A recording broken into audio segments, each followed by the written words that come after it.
Rebecca Matthews gripped the controls of her Cessna 172 as she flew through the crisp morning air above the Nevada desert. The retired Air Force colonel had been flying for over 30 years, but today felt different. She was returning from a memorial service for her late husband, Colonel James Matthews, who had passed away 3 months earlier from cancer. The small airfield where she'd landed was remote, used mainly by private pilots and the occasional military training exercise. As she checked her instruments, Rebecca noticed something unusual on her radio frequency. Military chatter was bleeding through on what should have been a civilian channel. She adjusted her headset and listened more carefully. The voices were discussing restricted airspace that hadn't been there during her flight plan approval just hours earlier. Her heart sank as she realized she might have inadvertently entered a no-fly zone that had been activated while she was on the ground. Rebecca had always been meticulous about flight planning. After losing her husband, flying had become her therapy, her way of feeling close to him and maintaining the discipline that had defined their military careers together. James had been a decorated pilot himself, and they'd often flown together during their retirement years. Now, alone in the cockpit, she felt his presence guiding her through what was becoming an increasingly tense situation. The radio crackled to life with an authoritative voice she didn't recognize. Unidentified aircraft, you are in violation of restricted airspace. Identify yourself immediately and follow our vectors for immediate landing. Rebecca's military training kicked in instantly. She knew the protocols, the procedures, and the serious nature of airspace violations. But she also knew she had filed a proper flight plan and had been given clearance for her current route. "This is November 7 for Charlie Delta, Colonel Rebecca Matthews, retired Air Force," she responded professionally. "I have a filed flight plan and was given clearance for this route. Please advise on the nature of the restriction." The response came back sharp and dismissive. "Negative, November 7 for Charlie Delta. No record of your flight plan. You will comply with vectors immediately or face interception." Rebecca felt a chill run down her spine. She had decades of experience dealing with military bureaucracy, but something about this situation felt wrong. The voice on the radio lacked the professional courtesy typically extended to former military personnel, especially someone of her rank. She had been a colonel, had commanded squadrons, had earned respect through years of dedicated service. The dismissive tone suggested either a serious misunderstanding or something more troubling. As she maintained her heading while considering her options, Rebecca spotted two dark specks on the horizon growing larger by the second. Her experienced eyes immediately identified them as F-16 fighting Falcons, the same aircraft she had flown during her active duty years. The fighters were approaching at high speed, their sleek forms cutting through the desert air with deadly precision. This was no routine interception. Something significant was happening, and she was caught in the middle of it. The lead F-16 pulled alongside her small Cessna, the pilot's helmet visible through the cockpit canopy. Rebecca could see the pilot looking directly at her, and she raised her hand in a small wave, hopping to establish some human connection in what was becoming an increasingly impersonal and threatening situation. The contrast between her tiny civilian aircraft and the massive military fighter was stark, highlighting just how vulnerable she was in this moment. Rebecca's mind raced through the possibilities. Had there been a terrorist threat? Was there a military exercise she hadn't been informed about? Or was this something else entirely? She had always prided herself on following proper procedures, on being the kind of pilot who never cut corners or took unnecessary risks. The accusation that she had no flight plan was particularly troubling because she knew she had filed everything correctly. The radio crackled again, this time with a different voice. November 7 for Charlie Delta, this is Falcon Leader. You will follow my lead aircraft to the nearest military installation for immediate landing and debriefing. Do not deviate from the prescribed course.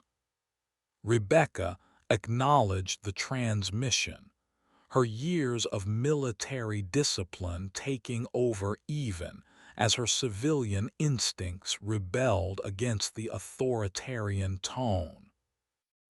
As she followed the F-16s toward what she assumed would be a nearby Air Force base, Rebecca couldn't shake the feeling that she was being treated like a criminal rather than a fellow service member.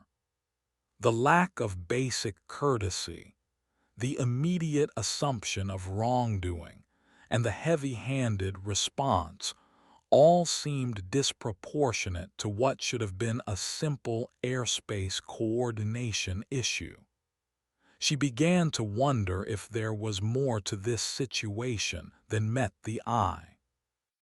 The desert landscape below stretched endlessly, punctuated by the occasional road or building. Rebecca had flown over this terrain countless times during her military career, but today it felt foreign and hostile. The F-16s maintained their escort formation, their presence both protective and threatening. She knew the capabilities of these aircraft, knew the professionalism of the pilots flying them, but she also knew that situations like this could escalate quickly if not handled properly.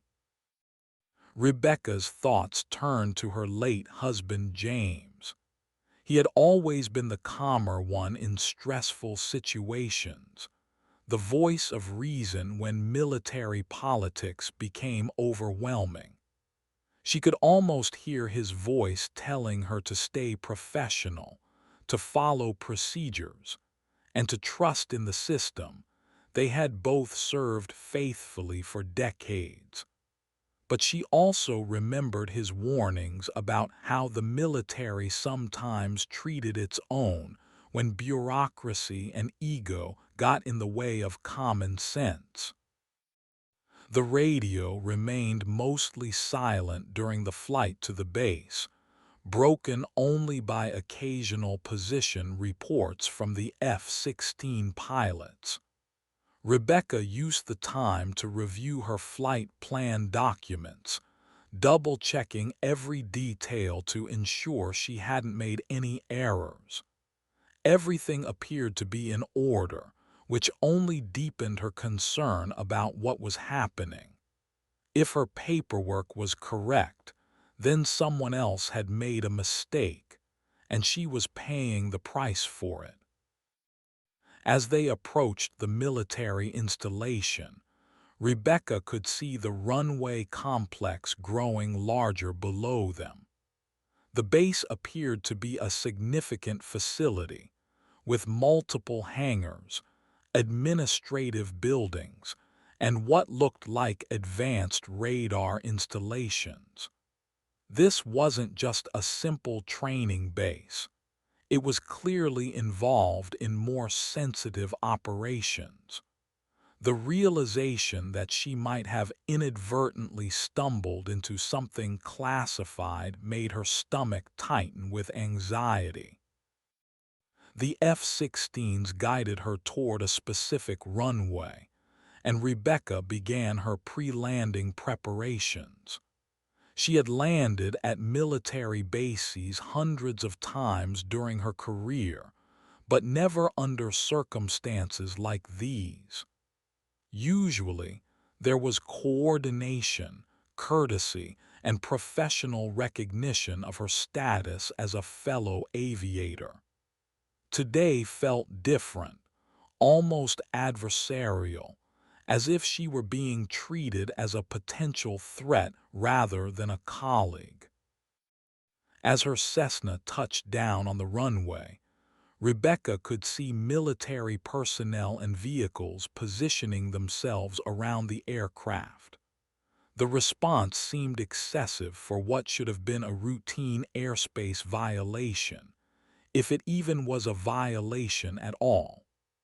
Security forces were present, along with what appeared to be intelligence personnel and base operations staff.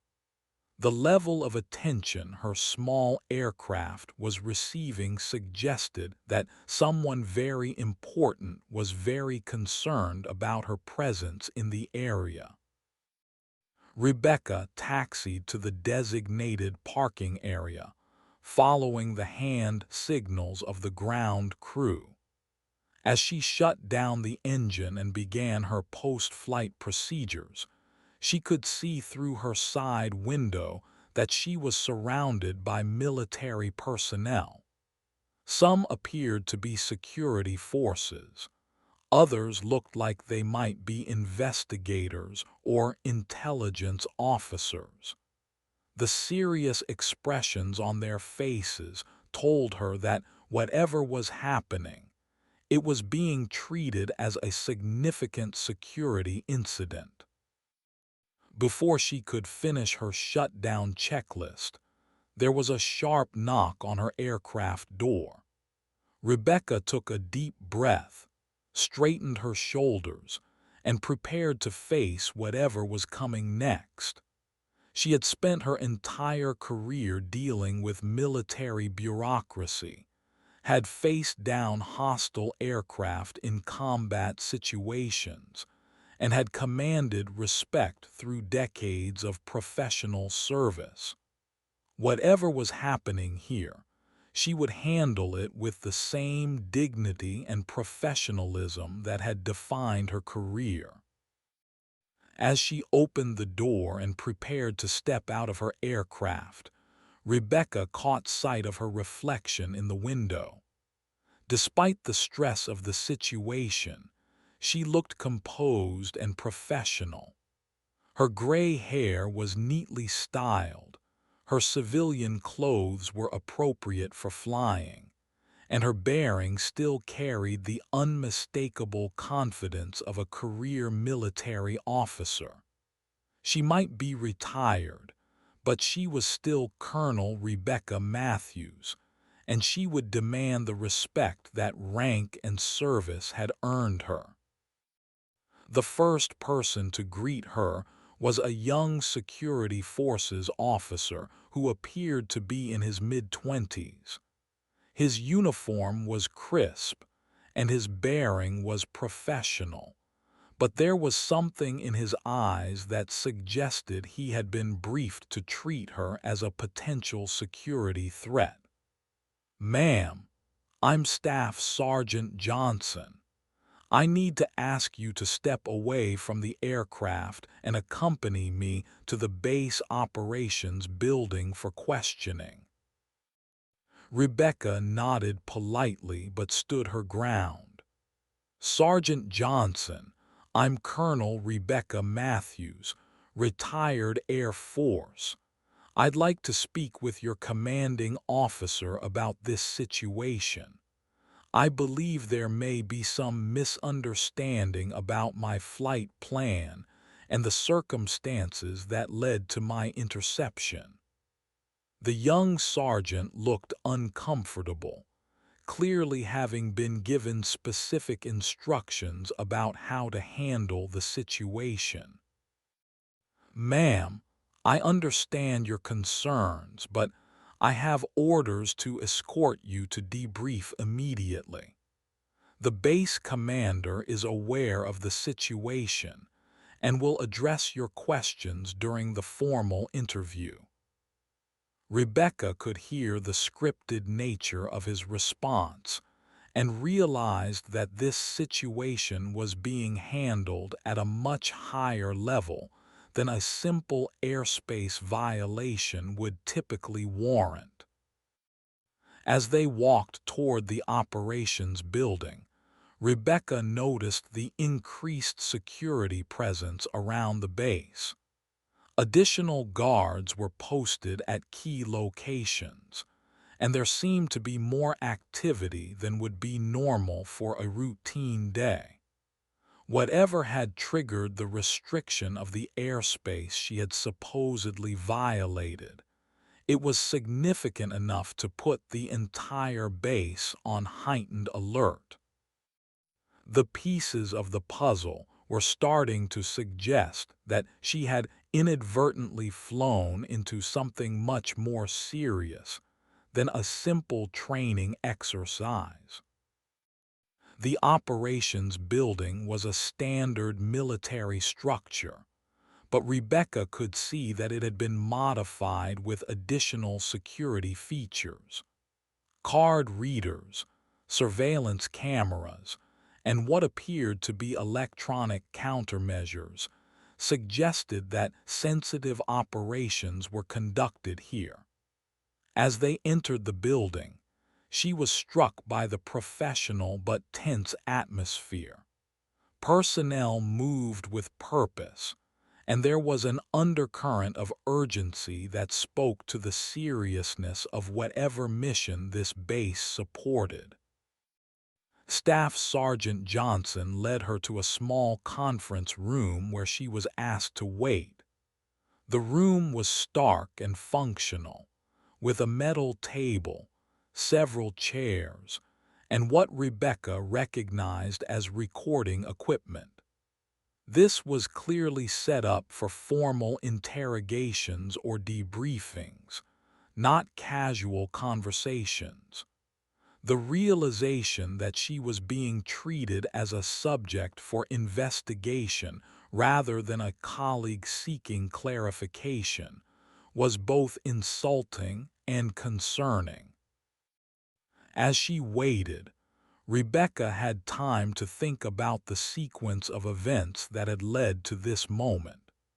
She had filed a proper flight plan, had been given clearance, and had been flying in accordance with all regulations. The sudden appearance of restricted airspace and the aggressive response to her presence suggested either a significant security incident or a serious failure in the air traffic control system. Either way, she was being treated as if she were responsible for the problem, rather than a victim of it. The door opened, and a middle-aged officer entered the room. His uniform bore the insignia of a lieutenant colonel, and his bearing suggested someone with significant experience in security and intelligence matters. "Colonel Matthews, I'm Lieutenant Colonel Davis, Base Security Officer. I need to ask you some questions about your flight today and your presence in restricted airspace." Rebecca stood and extended her hand, offering the professional courtesy that should have been automatic between officers. "Lieutenant Colonel Davis, I appreciate you taking the time to meet with me personally. I believe there may be some confusion about my flight plan and the airspace restrictions. I'd like to clarify the situation and understand what led to my interception. Davis accepted her handshake but remained formal and somewhat distant. Colonel Matthews, I understand your concerns, but I need to inform you that you were detected in highly classified airspace during a sensitive operation. Your presence created a significant security incident, and we need to understand how this happened and whether there was any intent to compromise national security. The accusation hit Rebecca like a physical blow. The suggestion that she might have intentionally violated security protocols, or worse, that she might be involved in espionage, was not only insulting but potentially career-ending, even in retirement. Lieutenant Colonel, I can assure you that I have never knowingly violated any security protocols. I filed a proper flight plan, received clearance, and was following approved routes. If I entered restricted airspace, it was due to a failure in the system, not any action on my part. Davis opened a file folder and began reviewing documents. Colonel Matthews, our records show no flight plan filed for your aircraft today. Additionally, the airspace you were detected in has been restricted for the past 72 hours due to a classified operation. The restriction was issued through proper channels and should have been reflected in any flight planning system. Rebecca felt a surge of frustration and anger. Lieutenant Colonel, I have my flight plan documentation with me. I can show you exactly when and where I filed it, and I can provide you with the confirmation number I received. If your records don't show my flight plan, then there's a problem with your system, not with my procedures. She reached into her flight bag and pulled out her documentation, spreading it across the table. The papers showed clearly that she had filed a proper flight plan, had received approval, and had been given a specific route that should not have taken her through any restricted airspace. The timestamps on the documents proved that she had completed all required procedures well in advance of her flight. Davis examined the documents carefully, and Rebecca could see his expression begin to change. The paperwork was clearly legitimate, and the procedures had been followed correctly. The lieutenant colonel looked up from the documents with a slightly less hostile expression. Colonel Matthews, this documentation appears to be in order. However, I need to verify this information with our air traffic control systems. There appears to be a discrepancy between what you've shown me and what our systems indicate. Rebecca felt a small sense of vindication but remained cautious. Lieutenant Colonel, I've been flying for over 30 years, and I've never had a situation like this. I take flight safety and security very seriously, and I would never knowingly violate restricted airspace. If there's a discrepancy in your systems, I'd like to help resolve it, but I won't accept responsibility for problems I didn't create. Davis nodded and excused himself to make some phone calls. Rebecca was left alone in the conference room, where she had time to process what was happening. The situation was clearly more complex than a simple airspace violation, but the suggestion that she might have been involved in something intentional was deeply troubling. Her reputation, her integrity, and her legacy of service were all being called into question based on what appeared to be a system failure. When Davis returned, he was accompanied by another officer, this one wearing the insignia of a full colonel. The senior officer introduced himself as Colonel Anderson, the base commander. His presence indicated that this situation had risen to the highest levels of command, which both concerned and encouraged Rebecca. If the base commander was personally involved, it suggested that the matter was being taken seriously, but it also indicated the potential for significant consequences. Colonel Matthews, Anderson began, I've reviewed your documentation and spoken with our air traffic control personnel. It appears that there was a failure in our system that prevented your flight plan from being properly distributed to all relevant agencies.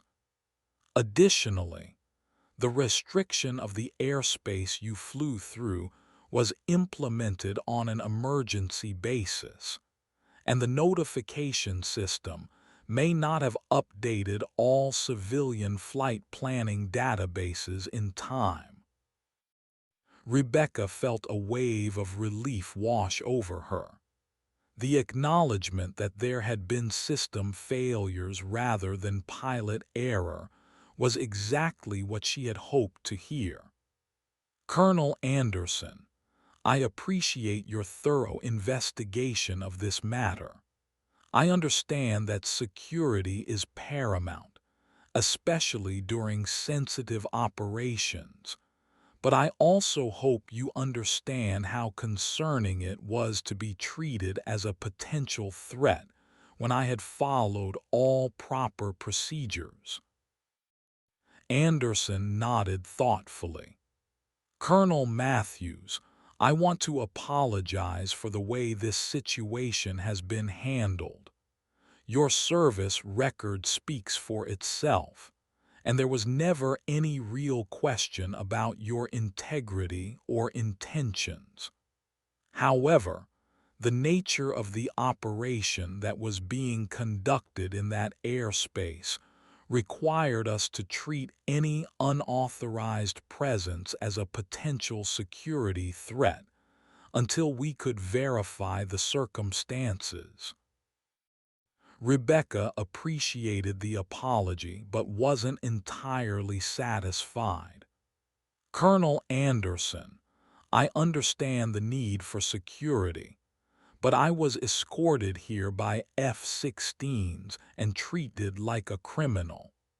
The lack of professional courtesy extended to a fellow officer was disappointing, and I hope that future situations like this can be handled with more consideration for the circumstances. Anderson's expression became more serious. Colonel Matthews, I need to share something with you that will explain why the response was so significant. The operation being conducted in that airspace involves testing of highly classified aircraft and systems. Your presence in that area, even inadvertently, created a situation where sensitive national security information could have been compromised.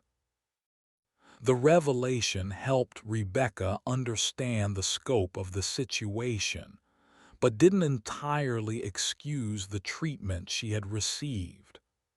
Colonel Anderson, I appreciate your candor, but I would expect that someone with my security clearance history and service record would be given the benefit of the doubt, especially when proper procedures had been followed on my end." Anderson paused for a moment, then continued. "Colonel Matthews, there's something else I need to tell you.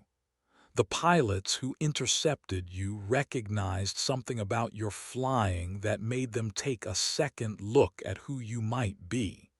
When they reported back, one of them mentioned that your aircraft handling reminded them of someone they had heard about in training scenarios.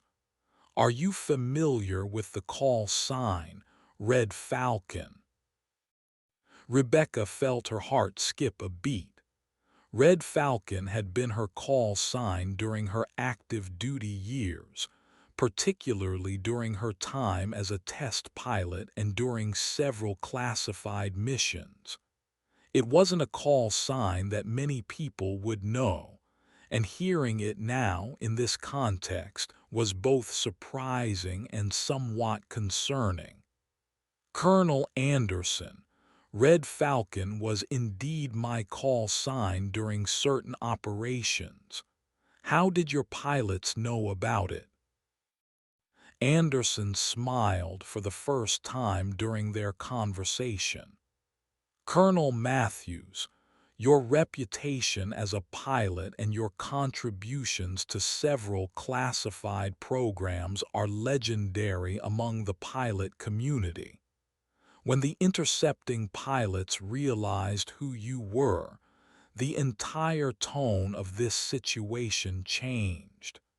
You're not just any retired colonel, you're Red Falcon, and that carries significant weight in our community." The recognition was gratifying, but Rebecca remained focused on the principle of the matter. "Colonel Anderson, while I appreciate the recognition, I hope that any pilot, regardless of their reputation, would be treated with professional courtesy when proper procedures have been followed.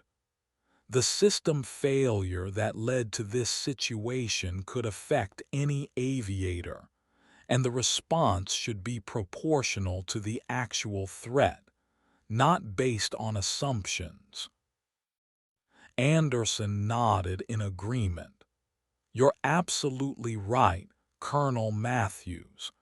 This situation has highlighted several issues in our procedures that need to be addressed.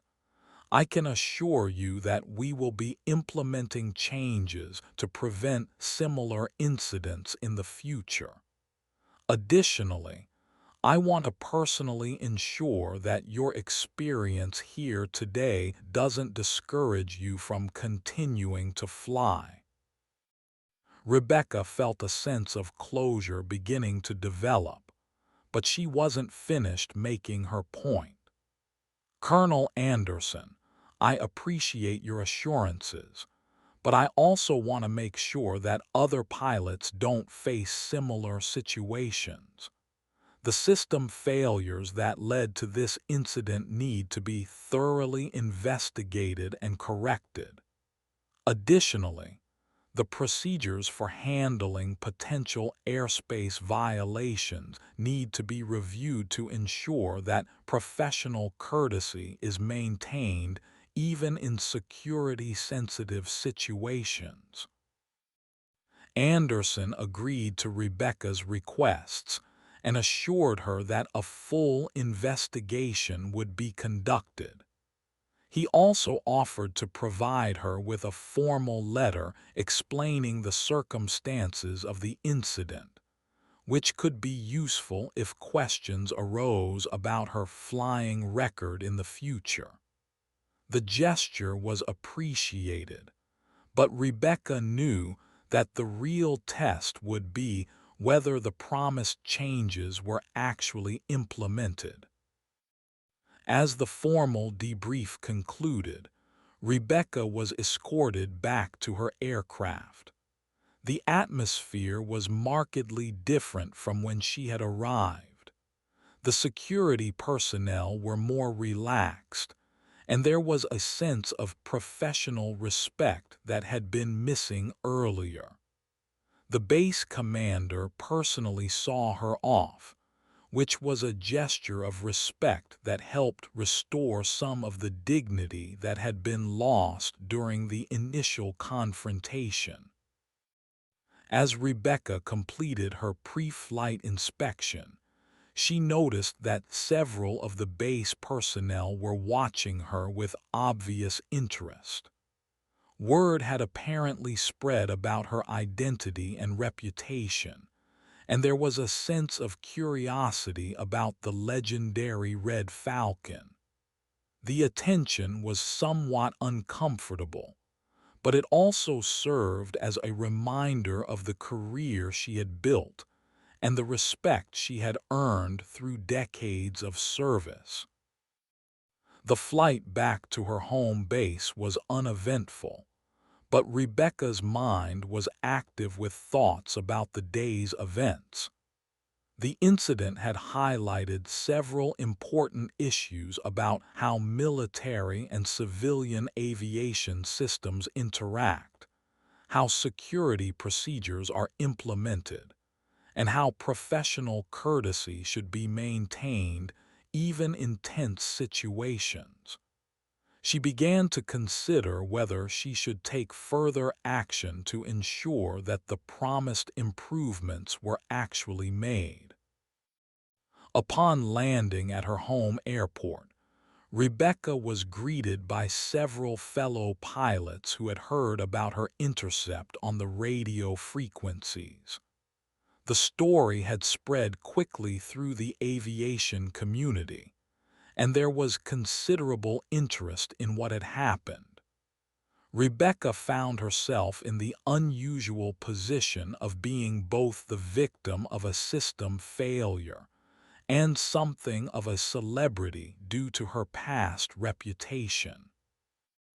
As she secured her aircraft and completed her post-flight procedures, Rebecca reflected on the lessons learned from the day's experience.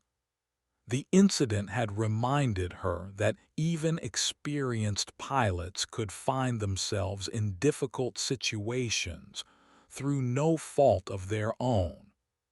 It had also highlighted the importance of maintaining proper documentation and following procedures, even when they seemed routine or unnecessary. The following days brought several phone calls from military and civilian aviation authorities who wanted to discuss the incident and understand what had gone wrong. Rebecca found herself in the role of an advocate for aviation safety and procedural improvement, using her experience and reputation to push for changes that would benefit all pilots. The incident had given her a platform to address issues that had been concerning her for some time. Rebecca also received a formal letter from Colonel Anderson, as promised, explaining the circumstances of the incident and clearing her of any wrongdoing. The letter was professional and thorough, acknowledging the system failures that had led to the situation and confirming that proper procedures had been followed on her part. The document would be valuable if questions ever arose about her flying record or security clearance history. More importantly, Rebecca began to receive reports that changes were indeed being implemented in the military's aviation coordination systems. The incident had prompted a review of procedures for handling civilian aircraft in or near restricted airspace, and new protocols were being developed to ensure that professional courtesy was maintained even in security-sensitive situations. The progress was gratifying and suggested that her experience had contributed to meaningful improvements. The aviation community's response to Rebecca's story was overwhelmingly supportive. Fellow pilots, both military and civilian, reached out to share their own experiences with system failures and bureaucratic challenges. The incident had struck a chord with aviators who understood how quickly a routine flight could become a serious situation due to factors beyond their control. Rebecca found herself becoming an informal spokesperson for pilot rights and procedural fairness. Several months later, Rebecca received an unexpected invitation to speak at a military aviation conference about her experience and the lessons learned from the incident. The invitation came from the same command structure that had initially treated her with suspicion, which she saw as a positive sign of institutional learning and growth. The opportunity to share her story with a broader audience was both rewarding and important for advancing aviation safety. At the conference, Rebecca shared her story with an audience of military and civilian aviation professionals. She focused on the importance of proper procedures, the need for system redundancy, and the value of maintaining professional courtesy even in tense situations. The response was positive, and several attendees approached her afterward to discuss similar experiences and potential improvements to current procedures. Rebecca's presentation also caught the attention of aviation safety organizations, who invited her to participate in ongoing efforts to improve coordination between military and civilian aviation systems. Her experience and reputation made her a valuable advocate for changes that would benefit all pilots. The incident that had initially been so troubling was now contributing to meaningful improvements in aviation safety and security. The incident also had a personal impact on Rebecca's approach to flying. She became even more meticulous about flight planning and documentation, not because she had been careless before, but because she understood how important proper procedures could be when things went wrong. The experience had reinforced her belief in the value of discipline and professionalism in aviation. Rebecca also found that her story had inspired other pilots to speak up about their own experiences with system failures and bureaucratic challenges. The aviation community began to have more open discussions about the problems that could arise when different agencies and systems didn't coordinate properly. Her willingness to share her story had contributed to a broader conversation about aviation safety and procedural improvement. The F-16 pilots who had intercepted her also reached out through official channels to express their respect for her flying skills and their regret about the initial confusion. They had recognized her call sign and reputation, but had been required to follow security protocols until the situation could be clarified. The professional courtesy they extended after the fact was appreciated, and helped restore Rebecca's faith in the military aviation community.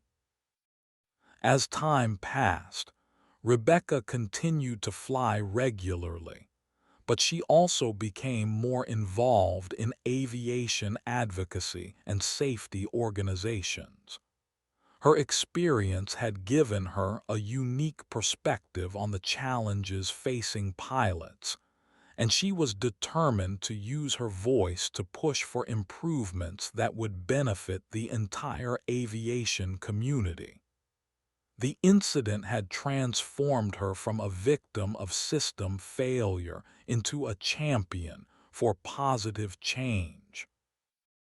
Rebecca's story spread beyond the aviation community through military networks and social media. The tale of the retired colonel who was intercepted by F-16s, only to be recognized as the legendary Red Falcon, resonated with people who appreciated stories of professionalism, integrity, and quiet competence. The incident had become something of a modern military legend, highlighting the importance of reputation and the lasting impact of dedicated service. The broader attention also brought some unexpected benefits.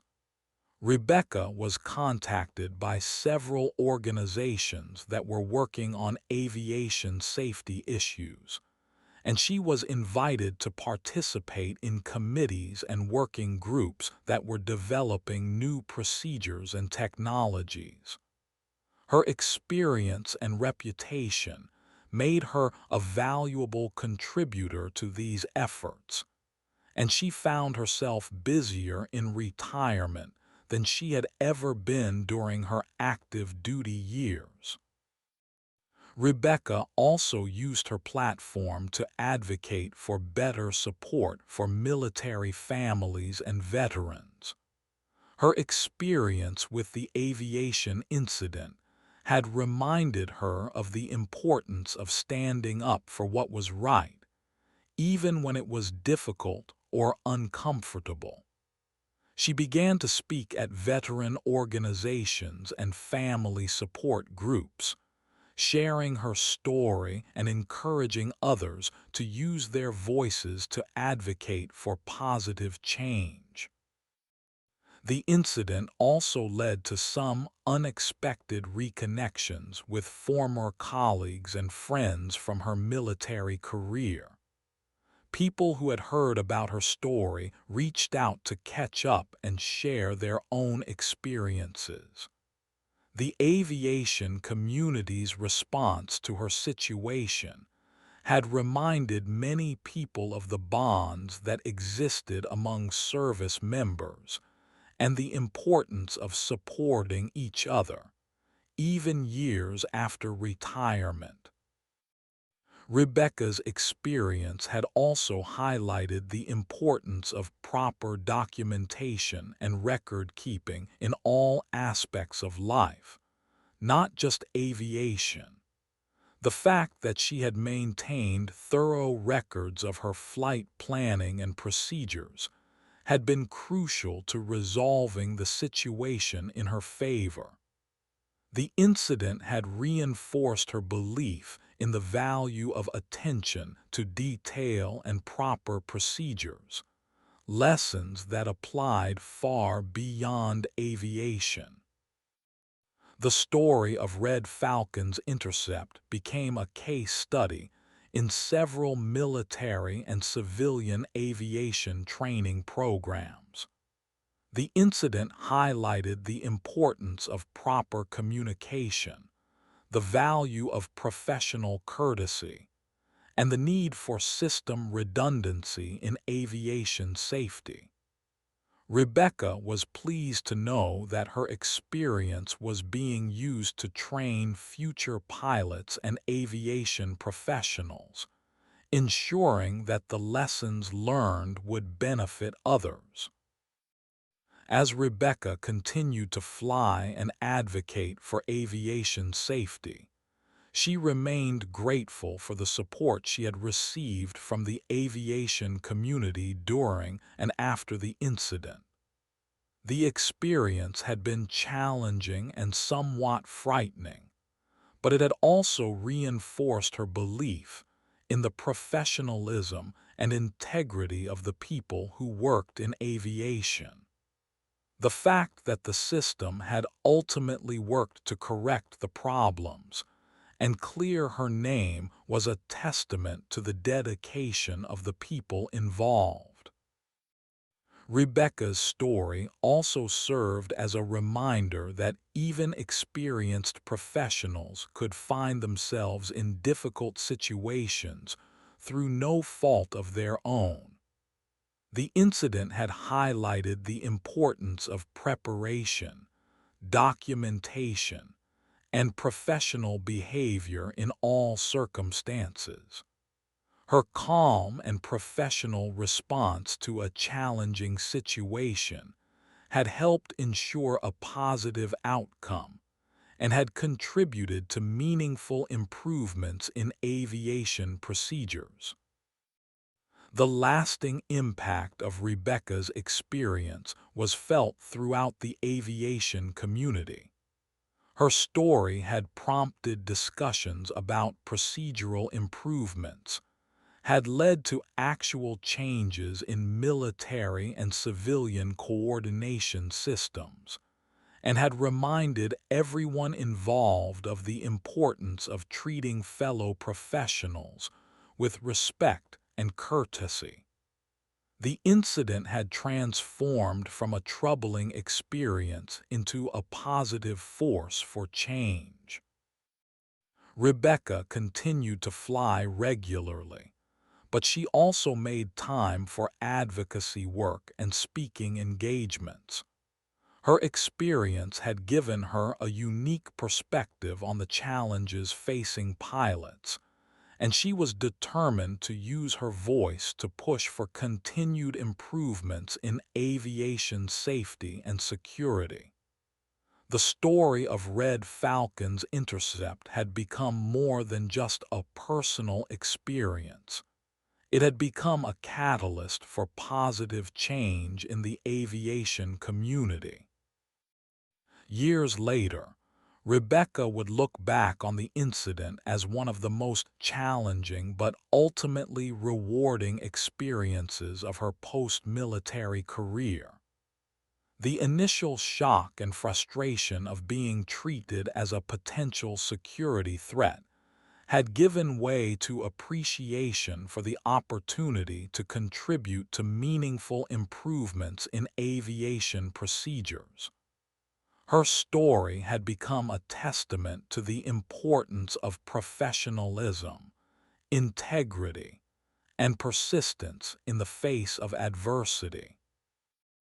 The legacy of Rebecca's experience continued to influence aviation procedures and training programs long after the incident itself. Her story was told and retold in military and civilian aviation circles, serving as a reminder of the importance of proper procedures, professional courtesy, and the value of reputation built through years of dedicated service. The tale of Red Falcon's Intercept had become a modern aviation legend, inspiring pilots and aviation professionals to maintain the highest standards of professionalism and integrity. Rebecca's transformation from the victim of a system failure to an advocate for positive change had been remarkable. Her willingness to share her story and push for improvements had contributed to meaningful changes in aviation procedures and had reminded the entire community of the importance of treating fellow professionals with respect and courtesy. The incident had ultimately strengthened rather than damaged her reputation, and had given her a platform to continue serving the aviation community in retirement. The story of Red Falcon's intercept served as a powerful reminder that even in challenging situations, professionalism and integrity would ultimately prevail. Rebecca's calm and measured response to a difficult situation had helped ensure a positive outcome and had contributed to improvements that would benefit future generations of pilots. Her experience had become a testament to the lasting impact of dedicated service and the importance of standing up for what was right, even when it was difficult or uncomfortable.